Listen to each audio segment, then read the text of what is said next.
Bu topraklarda bizden önce kimler yaşadı? Hiç durup düşündünüz mü? Aynı sokaklardan, aynı dağlardan, aynı nehir kenarlarından. Bugün Türkiye olarak bildiğimiz bu kadim coğrafya yalnızca birkaç milletin değil, insanlık serüveninin neredeyse tüm duraklarının izini taşıyor. Bazıları burada devlet kurdu, bazıları savaşarak geldi, bazıları ise fark edilmeden kayboldu. Ama hepsi geride bir şey bıraktı. Bir kelime, bir taş, bir inanç, bir gelenek ya da bugün hala kullandığımız bir yol. Anadolu'da kimlerin yaşadığını az çok biliyoruz. Ama asıl soru şu: bu insanlar nasıl yaşadı? Neye inandı? Neyi değiştirdi ve bize ne bıraktı? Bu video bir isim listesinden ibaret değil. Burada medeniyetlerin binlerce yıl boyunca birbirine eklenen hikayesini, yaşam biçimlerini ve bugünkü hayatımıza sızmış görünmez miraslarını anlatıyoruz. İzledikçe şunu fark edeceksiniz: Anadolu'da geçmiş aslında hiç bitmedi. Sadece şekil değiştirerek aramızda yaşamaya devam ediyor. Anadolu'nun hikayesi, yazının bile olmadığı, hatta insanların henüz yerleşik hayat fikrini bile tam olarak geliştirmediği bir çağda başlar. Bugün Şanlıurfa sınırları içinde yer alan Göbeklitepe, yaklaşık milattan önce 9600 yıllarına tarihlenir ve bu tarih onu bilinen en eski anıtsal kutsal alan yapar. Göbeklitepe'yi inşa eden toplulukların kim olduklarını isim olarak bilmiyoruz. Çünkü bu insanlar arkalarında yazı bırakmadı, kendilerine bir millet adı vermedi. Ancak arkeolojik bulgular bize şunu net biçimde söylüyor: bunlar avcı toplayıcıydı. Ama sanıldığının aksine ilkel değildi. Devasa T biçimli dikili taşları yontabilecek taş işçiliğine, yüzlerce insanı organize edebilecek toplumsal düzene ve son derece gelişmiş bir sembolik düşünce dünyasına sahiptiler. Dikili taşlar üzerindeki yılan, akbaba, tilki ve yaban domuzu kabartmaları bu toplumun doğayla kurduğu ilişkiyi, inanç sistemini ve muhtemelen bir ölüm-yaşam döngüsü anlayışını yansıtır. Göbeklitepe'nin en çarpıcı yönü şudur: burada önce tapınak yapıldı, sonra yerleşik hayata geçildi. Yani klasik tarih anlatısının aksine, insanları bir araya getiren şey tarım değil, inanç ve ritüel oldu. Bu büyük toplanmalar, zamanla çevrede yabani buğday ve arpanın bilinçli şekilde toplanmasına, ardından tarıma geçişe zemin hazırladı. Birkaç bin yıl sonra Çatalhöyük'te bu sürecin devamını görürüz. Yaklaşık milattan önce 7400 yıllarına tarihlenen Çatalhöyük, planlı evleri, ortak yaşam alanları, duvar resimleri ve ana tanrıça figürleriyle artık gerçek anlamda bir toplumsal organizasyonun oluştuğunu gösterir. Burada yaşayan insanlar tarım yapıyor, hayvan evcilleştiriyor, ölülerini evlerinin altına gömüyor ve ortak semboller etrafında bir kimlik geliştiriyordu. Göbeklitepe ve Çatalhöyük birlikte düşünüldüğünde, Anadolu'nun insanlık tarihine yaptığı katkı nettir. Şehir fikri, dini mimari, toplu yaşam kuralları ve kültürel süreklilik ilk kez bu topraklarda şekillenmiştir. Bu toplumların adlarını bilmiyoruz ama onların başlattığı yaşam biçimi, bugün hala kullandığımız yerleşmek, inanmak, birlikte yaşamak kavramlarının temelini oluşturur. Anadolu tarih sahnesine işte böyle derin ve sarsıcı bir başlangıçla çıkar. Göbeklitepe ve erken yerleşimlerin ardından Anadolu'da adını bildiğimiz ilk millet Hattilerdir. Yaklaşık milattan önce 3000 ve 2000 yılları arasında Orta Anadolu'da yaşayan Hattiler, etnik kökenleri hala tam olarak çözülememiş, Hint-Avrupa dışı bir halktı.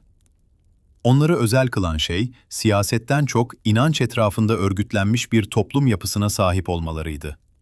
Hattiler için dünya, tanrılarla insanlar arasında kurulan bir dengeydi ve bu dengeyi korumak kutsal bir görev sayılıyordu.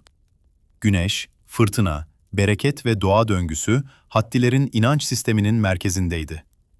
Bugün Hitit güneşi olarak bildiğimiz ve Ankara'nın simgesi haline gelen güneş kursu, aslında kökenini Hatti güneş kültünden alır. Yani modern Türkiye'nin başkentinin simgesinde bile Anadolu'nun en eski milletlerinden birinin izi hala yaşamaktadır. Hattiler yazıyı kullanmadı. Bu yüzden tarih sahnesinde sessizdirler. Ancak Hititler Anadolu'ya geldiğinde bu topraklarda hazır bir kutsal düzen buldular ve onu yok etmek yerine büyük ölçüde benimsediler. Bu da Hattileri, Anadolu tarihinde adı az geçen ama etkisi çok büyük bir millet haline getirir. Hattilerin ardından Anadolu'da yükselen Hititler, bu coğrafyada ilk kez gerçek anlamda merkezi bir devlet yapısı kurdu. Yaklaşık milattan önce 1700 ve 1200 yılları arasında hüküm süren Hititler, Hint-Avrupa kökenliydi ve Anadolu'ya geldiklerinde yalnızca askeri güç getirmediler. Yazıyı, hukuku ve diplomasi geleneğini de beraberlerinde getirdiler.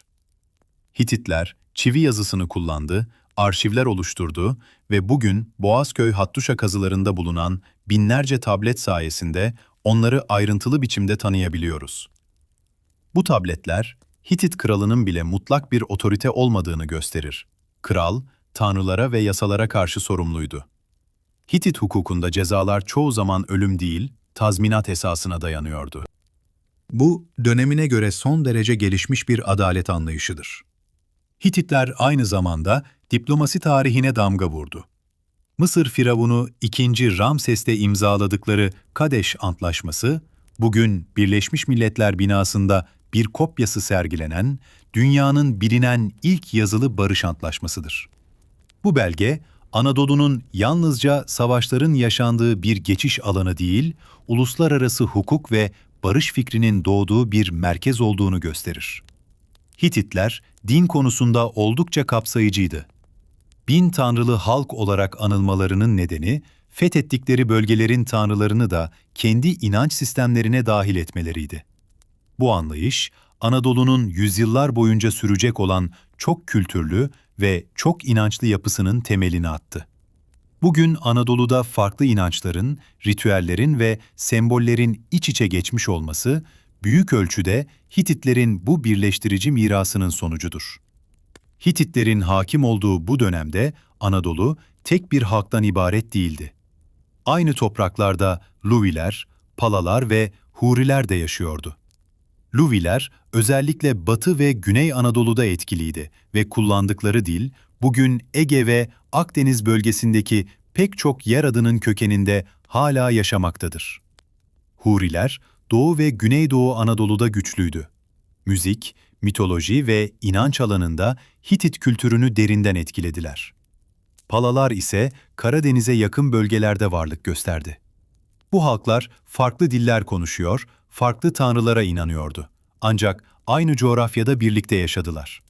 Anadolu'nun tek kimlikli değil, çok dilli ve çok kültürlü bir yapıya sahip olmasının kökleri işte bu erken çağlara dayanır.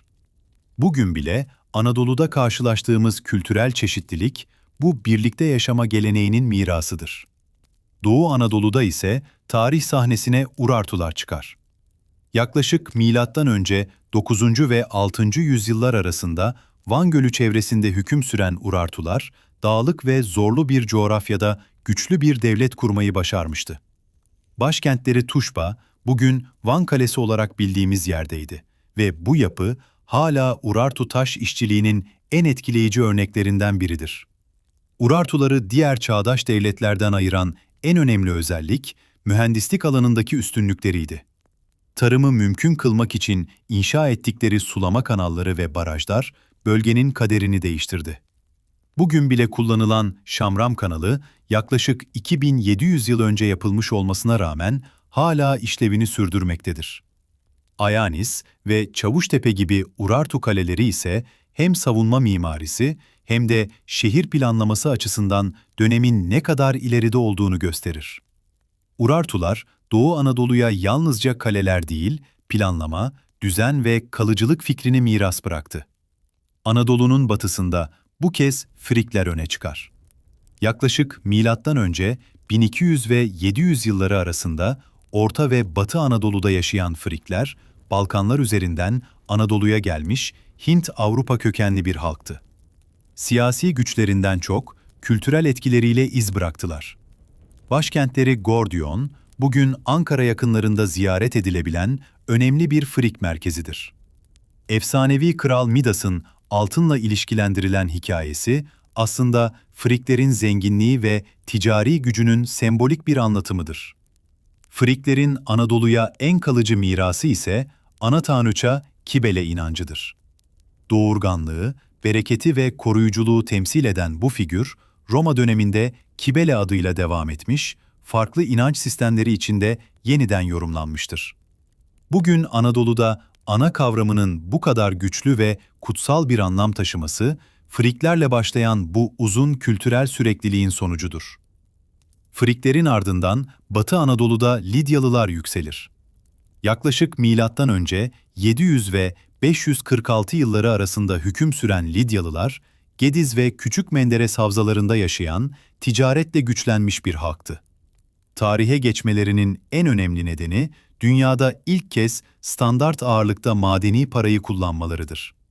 Altın ve gümüş karışımı olan bu paralar, ticareti hızlandırdı, güveni artırdı ve ekonomik düzenin temelini attı. Bugün kullandığımız para, alışveriş ve bankacılık sistemi, doğrudan Lidyalıların başlattığı bu dönüşümün devamıdır. Başkentleri Sardes, bugün Manisa yakınlarında gezilebilen kalıntılarıyla bu ekonomik devrimin somut izlerini hala taşır. Batı ve güney kıyılarına indiğimizde Anadolu'nun yerel halkları karşımıza çıkar. Karyalılar, Likyalılar ve Pamfilyalılar.